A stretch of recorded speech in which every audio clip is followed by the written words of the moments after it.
האורח הבא שלנו, מיסטר פט גלזינגר, פליז. בואו נגיד כמה מילים עליו. הוא עומד בראש חברת EMC. חברת EMC היא חברה של מעל 50 מיליארד דולר, שנמצאת בחזית החידושים הטכנולוגיים של מה שנקרא IT, ולא רק, מיד נדבר על זה.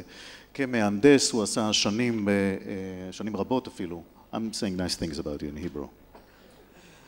Hebrew hard. Yeah, Hebrew hard. הוא עשה שנים רבות באינטל, בתוך באמת לב ליבו של הפיתוח הטכנולוגי של עולם המחשבים, ממש בתוך הבייטים של הצ'יפים, כמו שאומרים.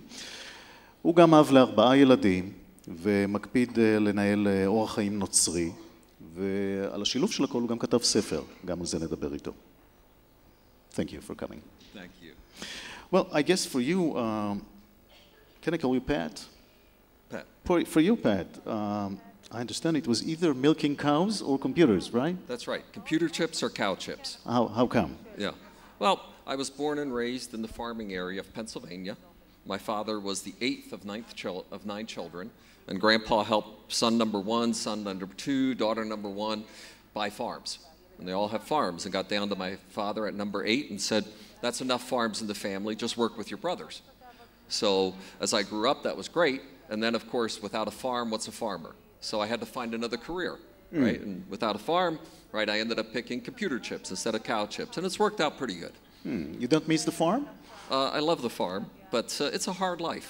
It's a hard life. It's a hard life. Well, no cows to kick me, no horses biting me, and, you know, maybe a little bit of political backstabbing now and then, but that's no harm to the body. Oh, so managing a $50 billion company is not hard life? It's a good life. Oh, tell me about it. Well, you know, technology is such a fun area because it changes so rapidly, right? And the impacts on society, right? And every day is a new day, and, you know, things like Moore's Law, the doubling of transistors, it just keeps changing what we're working on so rapidly that I've always found it so invigorating. And then, right, the opportunity on a global scale.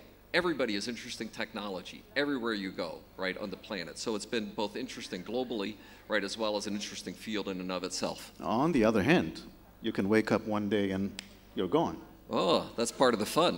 Really? Right? Oh, yeah, because you know that if you're not on the leading edge, right, things change very quickly. EMC as a company, right, sits in Massachusetts, right, and we look out over the remnants of the mini computer and the mainframe computer era. All those companies are gone. Digital Equipment, Wang, DEC, they're all history. Right. And we see their carnage, and we know, and we see every day when we look out from our windows that if we don't stay on the leading edge of technology, we will be like them, just empty shells and names in the history. That makes a person not sleep well at night. Oh, or if you feel good about your technology, it makes you sleep very well. But it keeps you very alert, very fast moving, and that's part of the appeal of the technology industry. Now, you're literally in the business of future. Yes. So take us there. What's it going to be like? We're all going to sit on clouds. What's the deal? Well, you know, cloud computing has been a very exciting area, right, for the last several years, and now it's going from being cloudy to being much more substantive, what it means, and the services from the clouds. You know, and I talk about this phrase, SOMO CLOBID, right? You got that? SOMO CLOBID, right, of the 4 major technology areas today: social, Facebook, right, mobile, right, iPhone, right, cloud, right, this emergence of new cloud services, and the final one, big data. Right, this ability to analyze and be able to operate with data at scale. And we see, right, those 4 trends, right, as being the key areas for technology today. And we see it affecting every area of life, right, where imagine that you can literally go to the hospital, right, and your doctor puts in your, readings, right, and he's able to know the most probable outcome for treatment on you based on the entire population of the world and all other treatments done. Be able to personalize medicine to DNAs. When you go and, you know, do simple things like traffic, you know exactly the most optimal route to get there. You're able to look at data for financials and really know the answer. My former boss at Intel, Paul Otellini, was on the Charlie Rose show, and they ran out of questions, so Charlie quickly came up with the question, and he says, in the future, what will be obsolete? right? And Great question. A great question. And Paulo Lanini's answer to that question was ignorance. Because in the world of big data, right, in the world of cloud, we truly can ask, right, questions at scales we never were able to before and know the answer. And to me, that's a very, very powerful thought of where we're going. So things are going with the individual rather than with the device, right? Yes. On this. Yeah. Now, putting everything you own on a cloud someplace, this is scary. This is scary. Well, we think of clouds in a broader sense, right? Clouds aren't just out there, right? You know, for an enterprise. My own information, you just mentioned medical information, my bank accounts, my personal data, everything is someplace else. Well, today your bank account is already somewhere else. It operates in digital form in some bank somewhere, right, already. What's the difference between that and the cloud? It's already digitized somewhere.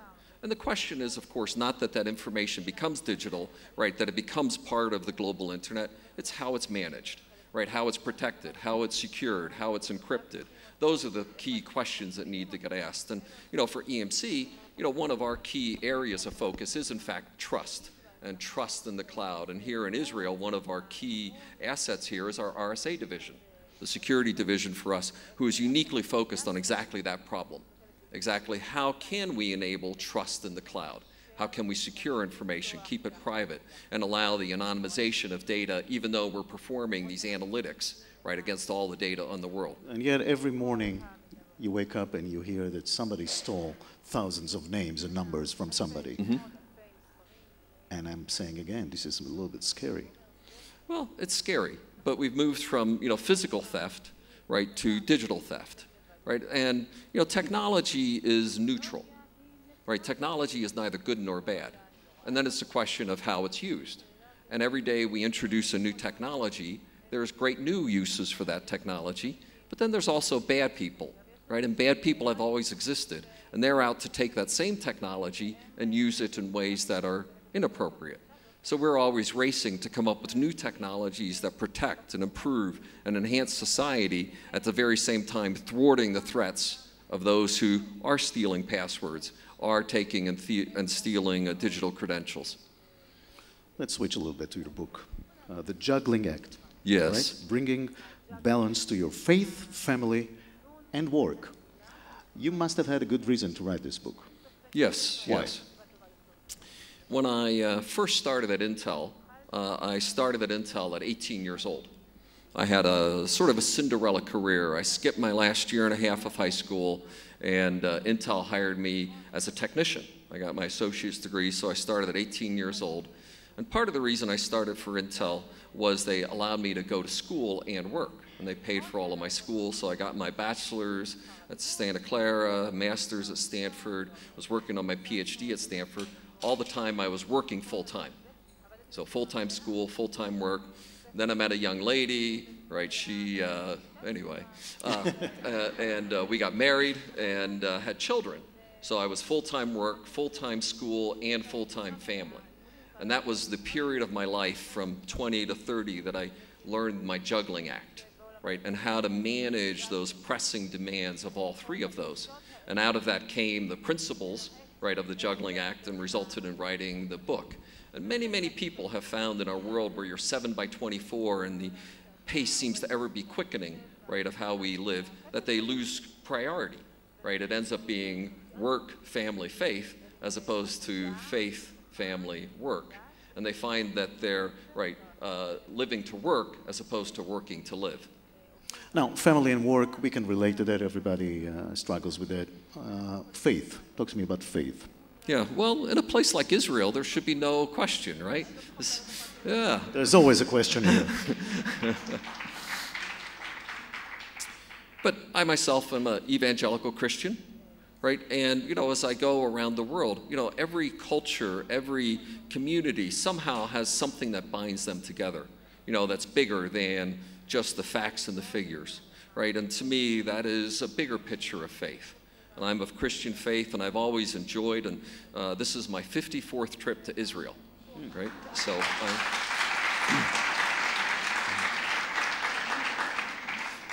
and obviously as a Christian coming here is special, but I've always appreciated coming here because it is such a faith-based environment, right? And it carries such great lineage, both in the heritage and the holidays and the community.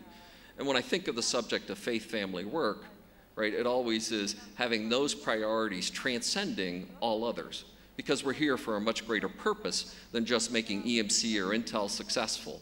And we want to have a legacy that's much bigger than not just our family, but all those things that we have the opportunity to touch as we go through life. What does it mean on a day-to-day basis? Well, for practicing your faith, what do you do about it? For me personally? Right. Right, I read the Bible every day. Oh. Right, I pray every day. Right, I go to church service every week. We have hosted Bible studies in our home for many years, and I speak to others openly about my faith as well, and really encourage them to have that position of faith, and maybe more importantly, to live an integrated life.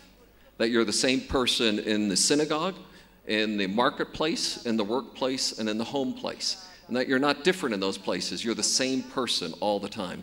But you're a man of science, technology, clouds and chips. Yes. Faith is different. Yes, I think its faith is different, but I think it's also the same, right? You know, we think that we are so smart, right? We think we know everything, right? And yet we know so very little, right? And as Einstein said, the more he learned, the less he thought he knew, right? And I think that's very much our position today. We think we're so smart, but you know, maybe 10 years from now, the computers are 1,000 times faster when we realize many of our theories today, right, are no longer the theories of tomorrow. One of my favorite phrases from a book I read recently by Dinesh D'Souza was that the Big Bang Theory seemed like a great invention of science, right? But then they came over that hill of understanding of the Big Bang and realized that theologians were already there for 3,000 years, right? And God created. So I think in many ways we think of them at odds with each other, but I think actually they're in great harmony with each other, even though they appear momentarily at dissonance. So let's, before we finish, go back to the machine, this computer. Yes, yes. How fast is it going to be? How is it going to look like? What is it going to be? Is this going to control our life? Well, you know, I think of the opportunity of computers, right, continuing to get faster and faster, right? But the human brain is the greatest computer ever invented. And even as great as our single greatest computers that we've done today, we're still a function of the capability of the human mind. And in that sense, to me, it's very much to keep improving, right, the capabilities that computer offers so that mankind can make better and better decisions, know more, or improve the quality of life as they go. One of my favorite quotes from Steve Jobs was that the human being is a very inefficient person, right? And if you look at our energy consumptions when we run or walk, right, we're actually very inefficient compared to many other species. But the bicycle makes us more efficient. Right? And he said that the job of Apple was to create the computers for the computers for the mind. I mean, the bicycles for the mind, making them more efficient. And I think in that, to me, that's a great and powerful, you know, image for what we are doing. We're not to replace people in any way. We're to enable them to be far more capable of the knowledge, the insights that they're able to do. I quite believe that, you know, over the next 10 years, there will be dramatic inventions. You know, think back, right? You know, 10 years ago, there was no Google. There was no smartphone or iPhone, right? These things have revolutionized how we think and operate, right? And over the next 10 years, we'll see equally great revolutions, maybe in transportation, maybe in medicine, right? Maybe simply in computers and how we work and operate. In our lifetimes, we will have over half of the planet connected to the internet, right? You know, and that's a very powerful thought, right? That there will be more people connected since the Pax Romana, right, in our lifetimes over the internet. It really is a wonderful period that we live in. Definitely so. Thank you very much, Per Gelsinger. Thank you.